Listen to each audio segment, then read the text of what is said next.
It is true that national and local authorities in some cities around the world fail to introduce restrictions on planning. While this allows great freedom of choice for property developers and individual homeowners, I believe that the disadvantages outweigh such benefits. On the one hand, uncontrolled construction of housing and offices encourages investment in a city. If there are few planning regulations to adhere to, investors are more likely to speculate on increasing the housing stock, often using the most cost-effective designs. With more available housing, there should be fewer people living on the streets.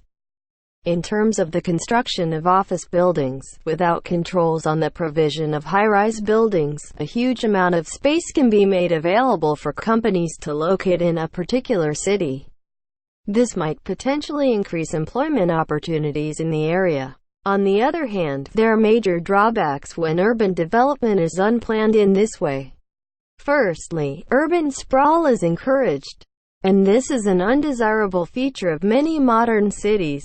In some U.S. cities, for example, sprawling suburbs have sprung up while at the same time slum areas and sink estates have been allowed to decay in the inner city areas. Secondly, when individuals can put up buildings to any design which they want, the result is that the city simply becomes an eyesore. Buildings may simply not blend in with each other.